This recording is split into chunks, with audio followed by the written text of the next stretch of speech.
wala.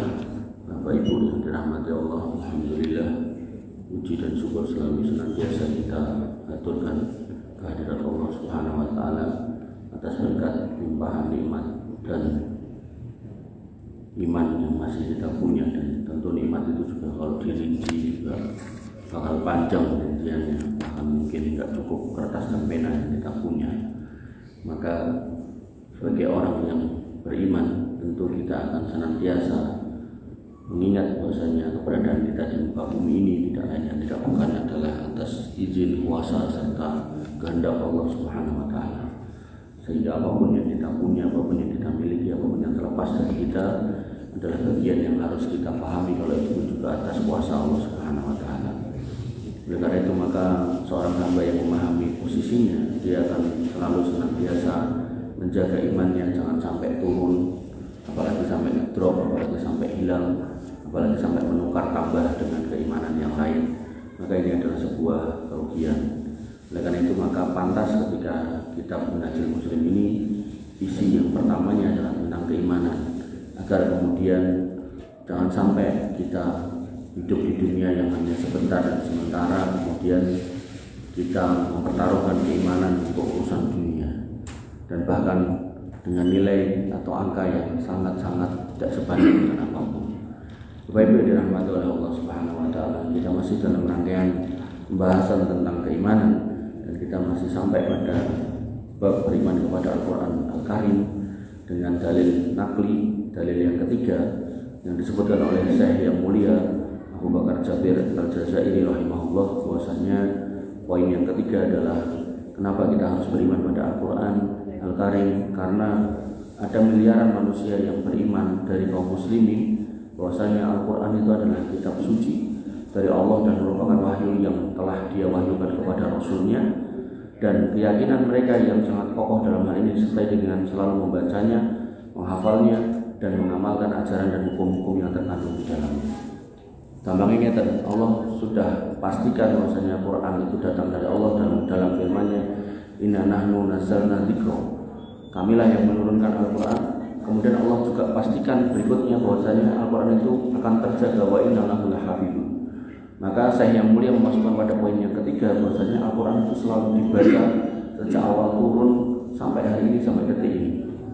Dan orang yang selalu membaca ini pasti meyakini kalau itu adalah kalimat-kalimat hak dari Allah Subhanahu wa taala yang harus selalu dibaca, yang harus selalu dipelajari, yang harus selalu dilekatkan pada dirinya.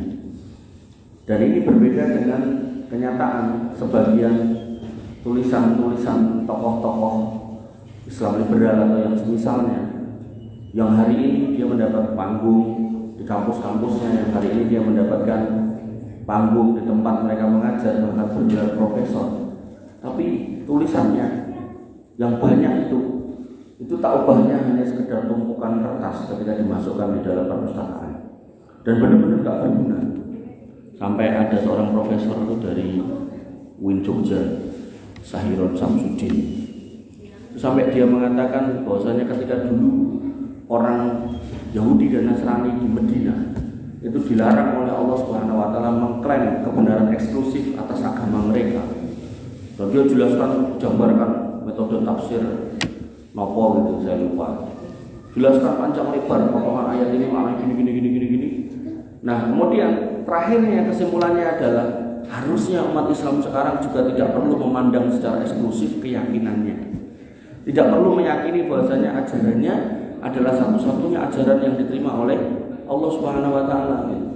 Karena agama yang dua itu juga meyakini hal yang sama.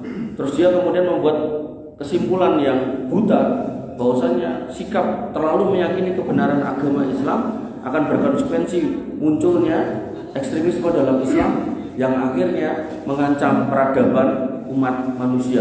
Kan elek banget kesimpulannya gitu kan.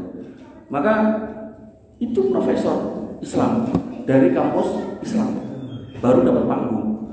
Makanya kitabnya ketika ditaruh di rak-rak buku itu ya nggak berguna, ditaruh ya sudah, nggak akan punya manfaat apapun. Dan orang yang membacanya ketika dia tahu itu akidah yang menyimpang, yang disingkirkan gitu toh. Tapi panjenengan kalau mencermati ulama-ulama yang sholih, ulama-ulama Rabbani, wabil khusus misal kayak Imam An-Nawawi kitabnya Arba'in Nawawi itu cuma kumpulan 40 hadis. Beliau kumpulkan 40 hadis itu dalam kitab yang sangat tipis, tapi itu dibaca sejak ditulis sampai hari ini, bahkan dibahas di sekolah-sekolah Islam tentunya, di masjid-masjid, bahkan namanya harum semerbak. Dan nama orang-orang yang tadi itu saya sebutkan itu juga akan tenggelam seiring dengan dikuburnya dia, nggak akan dikenal siapapun. Bahkan dengan asli nggak kenal atau karena tak sebut jadi tahu pernah kerumuh gitu kan. Itu menunjukkan bahwasanya apa yang dipahami orang-orang aneh-aneh itu nggak berguna sama sekali, benar-benar nggak berguna. Makanya nggak salah ketika Nabi SAW mengatakan akan datang satu masa tanda-tanda kiamat itu datangnya orang-orang aqwamun yuhaddisunal qaula, yang dia mengucapkan suatu ucapan gitu, la yasma'u antum bala apa, yang nggak pernah didengar kamu, bahkan bapakmu yang nggak pernah dengar gitu. Ya kayak gitu-gitu tadi. Nah sekarang pertanyaannya, kalau dia menyalahkan eksklusifisme orang Yahudi dan Nasrani pada waktu di Madinah, kan seolah-olah dia ingin mengatakan kowe iki wong Islam nggak usah eksklusif. Pertanyaannya sekarang, orang Yahudi hari ini eksklusif apa enggak? Pak, ngantuk. Hari ini eksklusif apa enggak? Pak Bong. Dia sekarang merasa bener enggak? Ya merasa lah, wong wis mateni 40.000 wong ya Palestina kok mosok ora merasa. Ditambah meneh 3.000-an orang Lebanon. Itu jelas dia merasa eksklusif, dia merasa benar. Bahkan orang Yahudi yang sesama Yahudi yang datang dari kulit hitam, kan ada toh sebagian orang Yahudi yang waktu itu lari ke arah Afrika, nikah sama orang Afrika terus kulitnya doireng, terus ikut ke Israel hari ini. Itu di situ ya jadi kelas nomor 2 gitu. Artinya sesama mereka pun mereka ada rasisme, apalagi di luar mereka tambah parah lagi gitu. Makanya iki si profesor ini lagi golek dana dari mana saya nggak ngerti. Jadi sampai direwangi kayak gitu, sampai direwangi membredel agamanya sendiri, sampai direwangi nulis tulisan yang benar-benar nggak bermutu. Makanya pantas kalau ulama itu membuat istilah baru.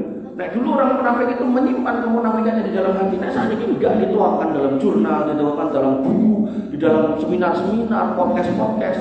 Makanya para ulama menyebut orang munafik hari ini yang belak-belakan itu orang zindik, ditok kayak gitu. Makanya poin 3 ini benar-benar membuktikan firman Allah naik Quran itu sejak awal turun sampai akhir kiamat gak akan berubah isinya, maknanya yang akan dikawal terus oleh ulama yang jumlahnya jutaan, bahkan umatnya yang ngikuti juga miliaran. Lah kok kita nggak beriman? Naudzubillah. Kok ada orang yang nggak percaya? Naudzubillah. Ya, itu logika pikirnya ngoten niku. Sehingga muncul orang-orang yang mencoba untuk mendestruksi, meringkas, mengurangi, kemudian merubah, membelokkan maknanya. Maknanya ngene loh, itu belum lagi ngomong ke soal ayat yang mengatakan orang innalladzina kafaru min ahli kitab wal musyrikina finnar loh. Belum ngomongkan ayat tentang orang-orang yang di luar Islam itu masuk neraka loh. Belum ngomongkan itu loh. Dia baru mengutip ayat itu dan buat kesimpulan kalau semua agama itu sama loh, kan aneh. Padahal Quran itu kan ada 114 surat, ada 6.000 sekian ayat, kan harusnya kan diekstrak dari semua itu gawe kesimpulan. Jadi Quran yang setebal itu cuma ditulis dalam jurnal yang isinya antara 6 sampai 10 atau 15 halaman, kesimpulannya ngono kuwi. Coba. Ini kan satu penyesatan banget. Dan ini sama mahasiswa-mahasiswinya harus didewa-dewakan, profesor gitu loh, gitu kan. Apa kowe sing ora profesor gitu kan. Sekolah we ora mentok gitu kan. Apa kamu gitu kan. Itulah kesombongan. Makanya Nabi SAW pernah mengatakan bahwasanya ayat kulul jannah bahkan fi qalbi dzarratin minal kibr, yang akan masuk surga orang yang di dalam hatinya ada sebesar biji sawi dari kesombongan. Kemudian para sahabat bertanya, "Wa mal kibru ya Rasulullah?" Sombong itu apa? Sombong itu apakah pakai baju bagus, pakai penganggon, pakai kupluk bagus, pakai kendaraan bagus? Tapi tidak. Sombong itu adalah batarul haq wa ghamdun nas. Ngerti bener ning mbok tutupi terus ngremehi wong liya sing ngandani bener. Dan itulah potret hari ini. Aku profesor, aku nggak pernah salah. Loh, kowe ngritik aku lah, sopo? Aku profesor, kowe sopo? Kowe yang cah lulusan pesantren kemarin sore. Atau kamu gelarmu nggak nyampe kayak saya. Bahkan mungkin kalau dia dikritik sama profesor, mungkin dia juga akan mengatakan hal yang sama. Sebagaimana ada dedengkot mereka itu pada zaman itu. Ya. Nah, saya nggak ngalami ketemu orang yang udah meninggal. itu termasuk guru besar di UIN Jakarta, namanya Harun Ar-Rasyid. Itu juga dilawan sama profesor, saya lupa namanya. Ada satu profesor itu yang membuat bantahan bukunya. Tapi ya apakah dia bergeming, apakah dia berpikir merenungkan nasihat dari sejawatnya? Tidak. Terus tetap rajin gagas. Itu saya harus mati. Dan gak ada yang mengenangnya kecuali kelompok mereka. Makanya di dalam pepatah Arab itu disebutkan beberapa kalimat bahwasanya burung pemakan bangkai itu nggak akan kumpul ya kecuali dengan sesamanya. Artinya kalau kemudian ada orang-orang aneh seperti itu, ya dia akan bersama dengan orang-orang aneh itu dan ilmunya akan terwarisi bersama dengan orang-orang aneh itu. Jadi nggak akan masuk masjid-masjid kaum muslimin secara umum. Karena Allah nggak mau agamanya tercemar dengan keyakinan seperti itu. Bapak Ibu yang dirahmati oleh Allah Subhanahu wa taala. Lalu berikutnya dalil akli. Saya yang mulia Abu Bakar Jabir Al-Jazairi rahimahullah mengajak kita untuk menggunakan akal kita untuk merenung tentang kebenaran Al-Qur'an. Sehingga harapannya kita makin mencintai Al-Qur'an dan kemudian tidak malas-malasan untuk megang. Saya kadang kalau lihat ibu-ibu, mbah-mbah, bapak-bapak yang sepuh nek ahad pagi nenteng nopo Alkitab. Kadang ya mau miris itu. Pertama saya kasihan sama mereka. Kemudian yang kedua, kita tuh kadang mikir, loh wong Islamnya kok koyo ra pede nyekel Quran. Enggak kayak di kampung-kampung dulu kalau maghrib atau mau ke masjid itu bawa Quran ditenteng ke masjid. Bahkan di sebagian desa itu lampunya enggak ada, pakai obor juga dilakoni karo nenteng Quran. Tapi hari ini cah nom-nom nentengin apa? HP. Ganti wis adan itu bocil-bocil ten mriku dolanan HP ngene kedua itu. Dikai wifi karo Pak Embong itu. Passwordnya diganti nambah dosa. Makanya saya kurang cocok ya enten salah satu pengurus takmir di masjid di Semare, Seragen itu yang mengatakan 5W agar masjid ramai. Salah satunya kayak wifi juga. Ya kan tergantung yang pakai. Kalau yang pakai jelas peruntukannya baik, insya Allah nggak apa-apa. Nah tapi nek terus domojo main game online, Mobile Legend, sok-sok yang nonton dangdutan, koploan alah.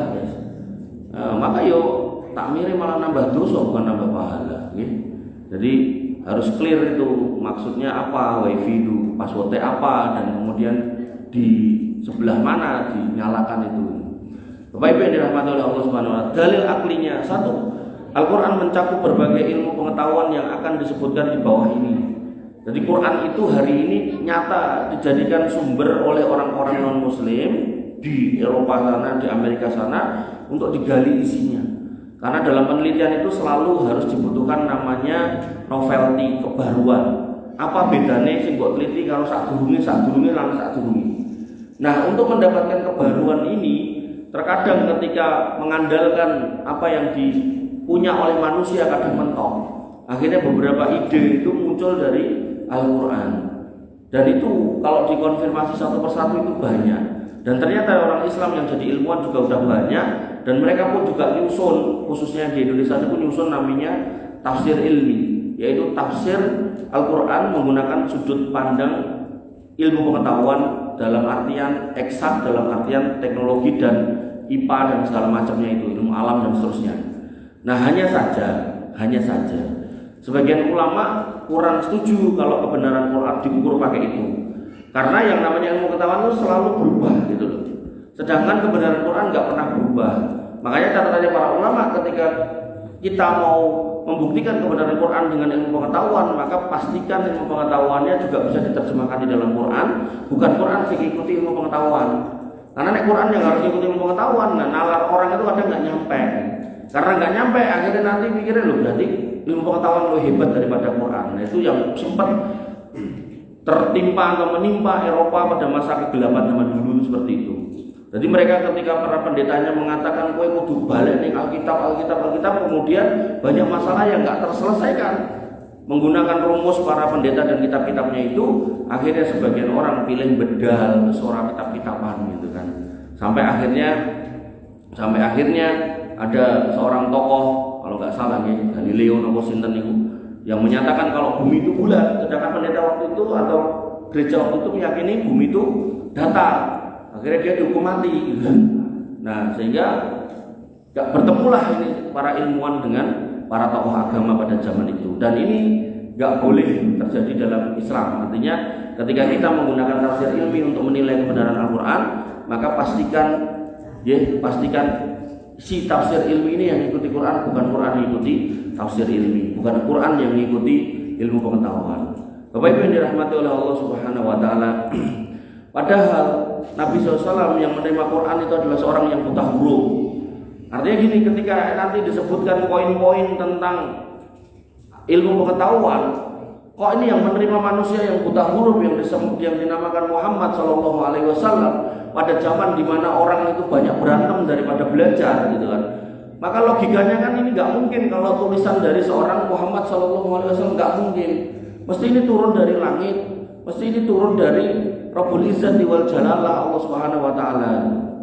Sehingga beliau belum pernah berjumpa dengan seorang ahli baca tulis dan memasuki suatu sekolah sama sekali. Nah, jadi beliau ngajak mikir nih si penulis kitab ini. Nabi Muhammad itu nggak pernah sekolah, nggak pernah diajari maca tulis. Kok bisa menghasilkan karya yang dari masa ke masa itu bisa diterjemahkan dalam ilmu pengetahuan? Maka ini berarti yang dibawa itu bukan barang yang gampang, bukan barang biasa, ini istimewa, super gitu kan. Maka beliau mengatakan ilmu-ilmu yang dicakup meliputi satu ilmu alam. Banyak itu tentang pergantian siang malam. Saya punya pengalaman nih soal ilmu alam ini. Jadi saya ada kenalan gitu yang rajin banget pokoknya tahu agama nih.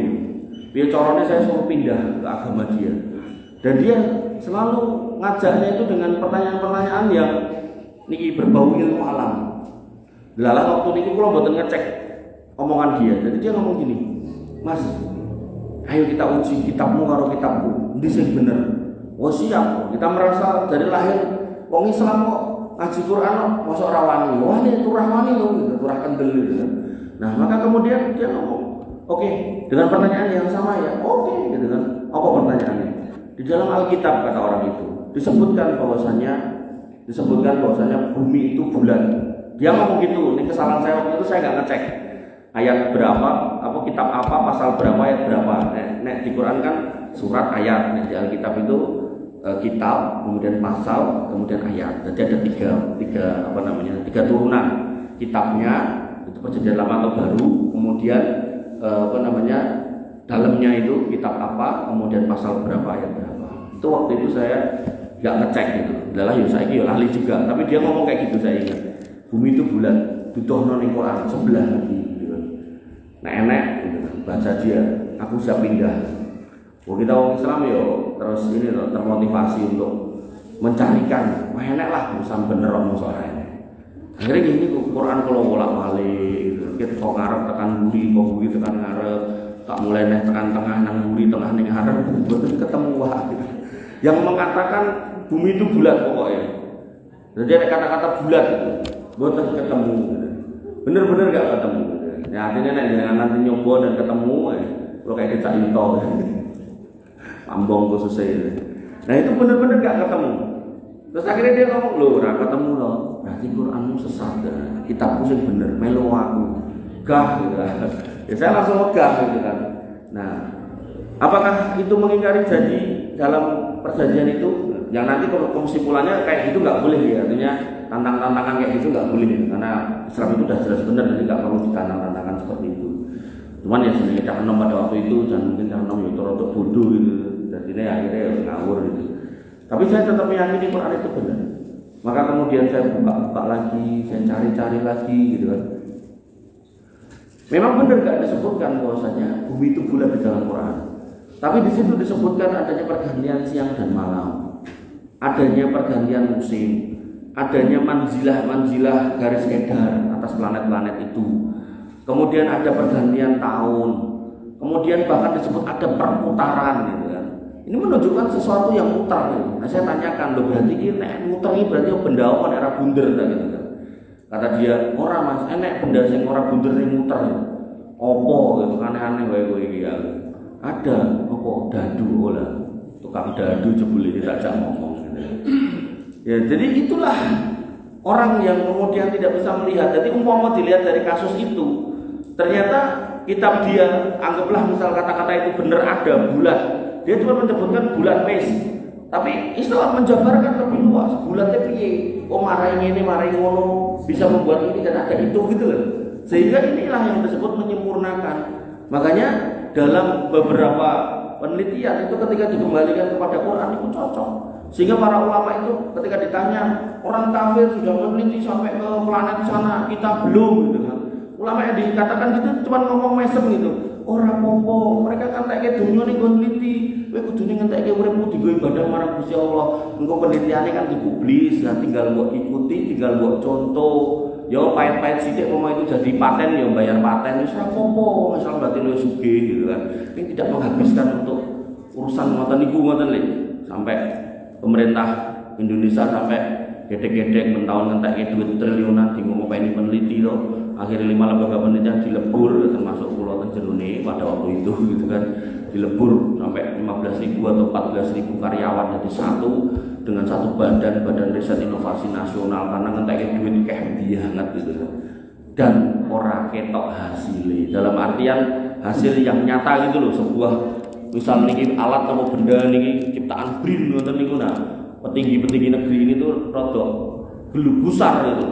Entek triliunan kok orang metu hasilnya opo gitu kan, ini mau jurnal timbang mono mendingan triliunan tak gue tuku wae langsung barangnya ke Amerika malah genah ketok barangnya. Ya artinya logika peneliti sama logika pejabat itu kan beda gitu loh.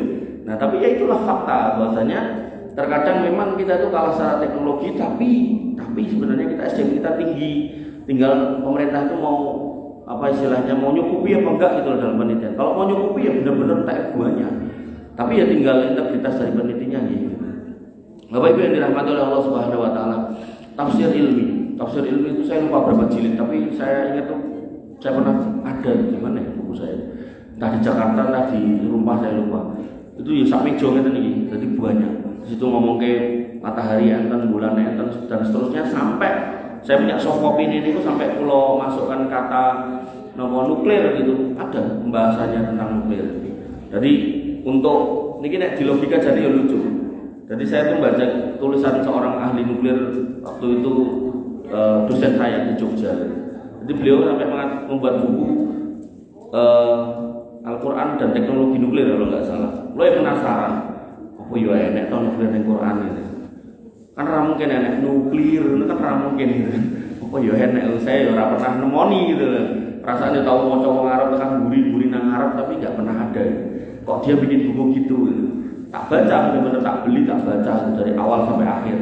Dan benar-benar sepele Pak, cara logika dia menemukannya sepele. Yaitu bahwasanya di dalam Quran itu Allah menggunakan dua pola kata. Yang pertama diaan, yang kedua nuron. Untuk matahari digunakan kata diaan. Diaan ini artinya apa namanya? Dia menyala gitu, menghasilkan cahaya sendiri. Murung gitu loh. Nah kemudian nur ini mantul ketok gitu.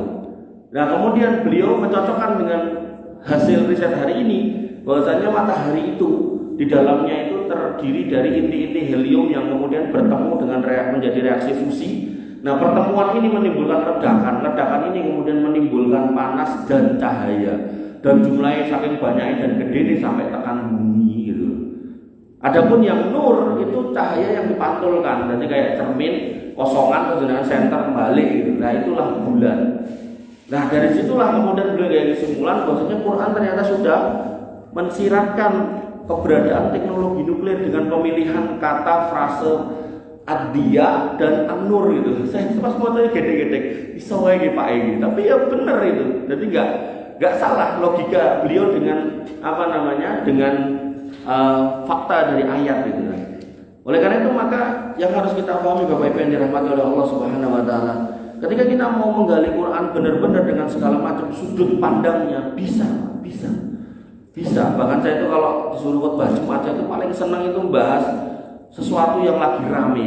Kayak Jumat kemarin saya itu membahas pandangan Islam tentang maklar kasus dan banking judi online Jadi semua sudut pandang apa yang terjadi pada kehidupan manusia sebenarnya bisa diterjemahkan, bisa dipahami dan bisa dicarikan solusinya.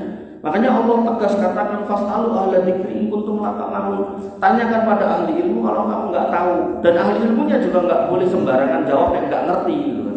Sayangnya ada ahli ilmu yang harus ngomong soal tadi profesor gitu. Jadi anggap ditekoki kabeh kudu iso.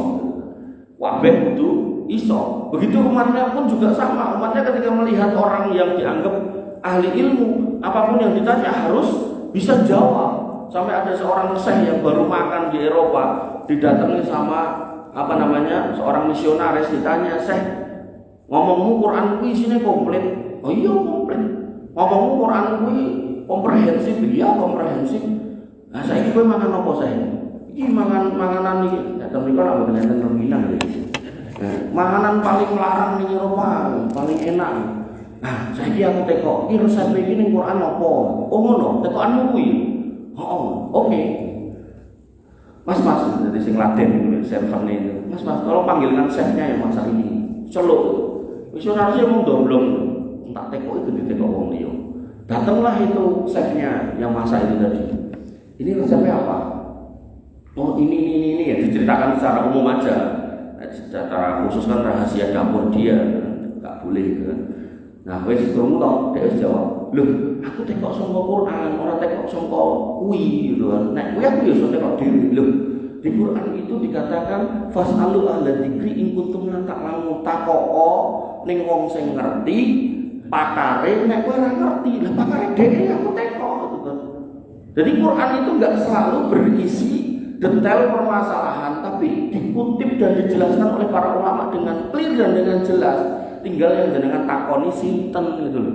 Makanya saya sedih aja ketika ada ulama yang dianggap ulama oleh kelompoknya kemudian mengatakan bahwasanya hukum makan anjing itu di Quran gak ono.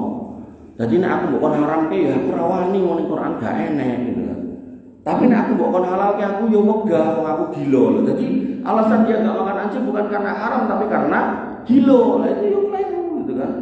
Sampai akhirnya orang dari kelompok itu dan orang dari kelompok yang lain ketemu berdebat tentang hukum makan anjing juga ketemu. Kenapa? Karena mereka saling memegang pendapat masing-masing gurunya tanpa kembali pada Quran dan Sunnah. Padahal kalau kita mau kembali pada Quran dan Sunnah enak. Wa in tanaza'tum fi shay'in farudduhu ila Allah wa rasulih. Kamu ada masalah perbedaan balik nang Quran kali hadis. Begitu kembali ke Quran maka kita dapati bahwa atakumur rasulu fakhudhuhu wa ma nahakum anhu fantahu. Apa yang Nabi itu perintahkan ikuti, yang Nabi itu larang jauhi.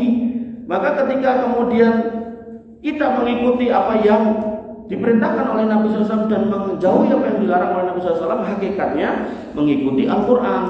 Nah, apa kata Nabi SAW tentang binatang? Kata Nabi SAW, kullu dinabin minasibai fa'akluhu haram. Setiap binatang yang punya taring memakannya haram. Jadi jangankan kok anjing, ngerigiti kucing itu nggak boleh gitu. Apa meneh? Anjing. Kenapa? Karena ketika kita ngomongkan anjing, ternyata air liurnya kalau jilat wadah makan atau minum kita suruh nyuci 7 kali. Terakhir atau yang pertamanya pakai tanah. Ini menunjukkan najisnya bukan najis biasa, najisnya mughaladhah. Ketika air liurnya aja kayak gitu, ya berarti darahnya lebih parah, dagingnya lebih parah, otomatis nggak boleh dimakan. Oleh karena itu maka Nabi pun mengatakan orang yang melihara anjing tanpa ada kepentingan setiap hari pahalanya berkurang 1 kirot. 1 kirot itu segede gunung Uhud. Jenengan hanya bisa mendapatkan 1 kirot ketika mengiringi orang mati, mengiringi sampai kuburannya. Jadi nek misal ada seorang muslim minum anjing tanpa ada kepentingan, artinya ada kepentingan boleh, misalkan Pak polisi itu misal memburu di tengah hutan atau orang yang tinggal di tengah hutan untuk melindungi keluarganya dia butuh anjing boleh. Tapi nek ning sumber gitu kan terus ngirik lagi nopo jadi lagi buru nopo buru tanggaku gitu kan. Ya kan gak bisa toh Pak. Nah, maka kalau itu dilakukan maka setiap hari berkurang 1 kirot, berarti nek sebulan 30 kirot. Artinya nek jenengan pengen nebus kirotane itu biar gak rugi, gak bangkrut. Berarti jenengan setiap hari ya kudu ngiringi wong mati lah, orang bendino enek layatan to Pak gitu. Nah, ngoten to. Artinya mosok ya tonggo jenengan bendino kan mati siji-siji gitu kan. Karena mungkin itu loh. Sehingga dalam hal ini kita harus paham bahwasanya dalilnya terlalu kompleks untuk kemudian menyatakan anjing itu haram. Hanya saja terkadang logika pikirnya itu pengen yang sederhana, kabeh kudu enek. Nek kabeh kudu enek, nah nanti bisa dikembangkan. Nek mangan dinosaurus hukumnya apa Mas gitu kan. Nah ning Quran enek berarti entuk. Nah nek mangan apa jenenge burung elang enek ora Mas. Ning Quran enek berarti entuk dan seterusnya. Terlalu mudah. Kalau akhirnya juga harus disebut dan tersebut, nah lama-lama nanti Quran itu menjadi kitab flora fauna, Pak. Nama-nama binatang di situ semua ada. Apa yang ngono kan gitu. Makanya Nabi mengatakan buistu, nanti di bab iman kepada Rasul, buistu bil jawami'il kalim. Ini kata kuncinya. Nabi mengatakan aku dikirim dengan jawami'ul kalim. Jawami'ul kalim itu apa? Sebuah perkataan yang ringkas, singkat, tapi maknanya luas dan dalam. Makanya ketika Nabi mengatakan semua binatang bertaring itu haram, ya wis, silakan dicandai bertaring apa enggak, dengan mau cocoknya apa. Kucing wis, anjing wis, sakniki napa? Belacan itu orang, macan itu orang, mangan singo itu orang, gitu kan. Nah, semua pakai taring, berarti enggak boleh. Dan kalau kita kembalikan kepada ilmu lingkungan, ilmu alam, ketika predator puncak ini diambil, maka di bawahnya akan meledak. Akhirnya apa yang terjadi ketika macannya enggak ada, kemudian binatang-binatang di bawah bubal dan hutan-hutan itu akhirnya nyerang penduduk, nyerang pertanian warga. Contoh misal di Sumatera macannya dipateni, akhirnya babi hutan celenge ubal pangan sawit. Nanti ada wong nandur sayur atau nandur pari dipangan entek gitu kan. Bahkan babi hutan itu kan kadang nek pelaku niku ora dhewean, ora mau ngejak anak bojone sok sak RT dijak kabeh kabeh banget gitu kan. Makanya niku sampai dikirim tekan Solo gitu. Tekan Solo dikirim regane dilit cuma 20.000. Nanti sama Kiai Solo didol 30.000, untung 10.000 per kilo ping sak truk. Sak truk niku nek truk engkel ya paling ora piro Pak? 20 ton apa 30 ton. Kayak banget pokoknya. Dan akhirnya ya niku sing viral niku Solo pusat kuliner babi lah yo, babi ning nganti nekake sangka kono. Nggih, ilmu alam, ilmu sejarah ugi mekaten. Jadi Nabi enggak pernah datang ke zaman Nabi Musa, enggak pernah datang ke zaman Nabi Isa alaihissalam. Nah, orang kafir kan sampai bikin istilah time traveler, nggak ada itu dalam Islam time traveler. Jadi orang yang berperjalanan waktu mundur ke belakang, lubang kuno atau nanti masuk ke zaman yang lalu nggak ada, atau lewat lubang tertentu masuk ke masa depan juga nggak ada. Apa yang terjadi hari ini, maka ya umum hari ini nggak ada lagi dunia hari lalu dan dunia hari yang akan datang, nggak ada. Dunia yang satu ini tok. Artinya nek kita nanti sudah mati jadi hari depan, mungkin itu anak cucu kita, atau kalau kemudian kita balik ke belakang, yaitu adalah dunianya orang-orang tua kita, mbah-mbah kita, dan kita nggak ada. Jadi nggak ada kemudian kados dan TV-TV dan film-film ini oleh perjalanan ruang dan waktu, perjalanan masa depan atau buatan enten, perjalanan masa lalu, time traveler ini buatan enten gitu. Nah, maka Nabi bukan seorang time traveler karena memang dalam Islam juga nggak ada. Maka Nabi bisa menjelaskan sedemikian detail kisah-kisah Nabi-Nabi terdahulu, umat-umat terdahulu, bangsa-bangsa terdahulu di dalam Quran. Itu menunjukkan bahwasanya Quran itu sebuah firman yang benar. Nek ini disampaikan kepada orang-orang Yahudi dan Nasrani, jawabannya Allah nyomot kitabku. Padahal kitab mereka, nek mereka mau jujur, itu mau dibandingkan, itu tuh dari surat A dan surat B itu kadang pada angka jumlah tertentu atau cerita tertentu itu kontradiktif. Contoh misal, kalau nggak salah ya, disebutkan bahwasanya yang namanya Raja Solomon itu punya di situ disebutnya gunde ini kan genda ya Pak. Jadi bukan istri, disebutnya gunde. Jadi genda 100. Nanti dalam kitab yang lain 1000. Nah 1000 harus kan selisih 100. Ya toh? Iya 100. Oh selisih kok 100, selisih sitok gitu kan rotok-rotok selisih 100 gitu. Banget. Dan itu di dalam kitab suci. Maka itu nggak masuk akal gitu. Nah, maka dalam Islam ketika dikatakan Musa ini dari surat yang pertama sampai yang terakhir kalau disebut tentang Musa nggak akan ada perubahan. Ya kayak gitu ceritanya dari awal sampai akhir itu sama. Bahkan berkesinambungan dalam beberapa surat, misalnya di Al-Baqarah diceritakan, nanti di Al-Imran diceritakan, ceritanya nyambung. Kalaupun diulang, maka intinya cerita detail ceritanya sama, nggak akan kemudian berbeda. Loh, ning kono kok jenenge Musa, ning kene jenenge Moses, mboten. Di Alkitab kayak gitu. Jadi seorang itu punya nama A, nanti di kitab yang lain namanya B. Bahkan dikatakan itu orangnya sama katanya. Berarti kan sing iso ngerti kayak gitu kan orang-orang tertentu, nggak semua orang bisa. Tapi kalau dalam Al-Qur'an dari awal ketika disebut Musa sampai akhir ya tetap Musa. Bapak Ibu yang dirahmati oleh Allah Subhanahu wa taala. Kemudian yang C, ini menarik nih, perundang-undangan dan hukum. Makanya ini kalau ngomongnya yang C ini, kalau ngomongnya terlalu dalam, itu jenengan mungkin tak malah bingung. Gampangnya lebihnya gini, jenengan naik mundut motor, merek nopo mawon, nopo Honda, nopo Yamaha, nopo Suzuki, itu kan masih dikasih buku panduan toh Pak, bentuklah ini buku panduan. Pak Ambong nek tuku motor Yamaha, tuku panduane tulisannya apa? Yamaha. Ning kadang kita itu karena rumangsa wis kerep nyekel motor, akhirnya males maca buku panduane gitu kan. Nah, ya toh, akhirnya langsung ditumpaki, sok-sok ya kleru iki kudune ngene namanya. Sakniki enten motor-motor yang sudah enggak pakai kunci itu saya pas beli itu sok diputerin nanti bingung. Soalnya ra maca gitu kan. Sehingga ini menjadi logika bahwasanya manusia itu juga sudah dikasih petunjuk namanya Quran. Nek ra dinggo ya kadang nabrak-nabrak akhirnya gitu kan. Nah, yang menarik, umpama Ambong tuku Yamaha terus dikasih buku petunjuk Honda, jenengan bakal nampa napa mboten? Pertanyaan satu itu dulu, ditampa apa enggak? Enggak kan? Kemudian yang kedua, jenengan tentu akan minta ini supaya ditukar gitu kan, gitu. Bahkan ketika petunjuk misal Yamaha Mio kok dikei Yamaha Fazio, tentu jenengan juga tetap akan jalur hijau gitu kan, gitu. Nah, neng dalam konteks motor itu nggak ada kasus signifikan ketika panjenengan nggak minta ganti, nggak ada kasus signifikan ketika panjenengan nggak mempelajarinya. Ya paling mau kleru-kleru dulu bariku tekok-tekok bisa gitu kan. Saya kadang cuma sempat berpikir, iki umpama motor niku didesain kalau salah mencet. Jadi ada perintah wajib baca buku panduan. Nek nanti jam itu pun jadi. Kita tenan jam ini. Pun ada nomor dereng. 5 menit lagi guys, sebentar lagi. Nek nganti salah mencet jeblok gitu kan. Itu mesti semua orang pasti membaca. Gitu. Nah, padahal dalam konteks hukum dan perundang-undangan hari ini Pak, secara sosial di tempat kita, negeri kita sudah jeblok.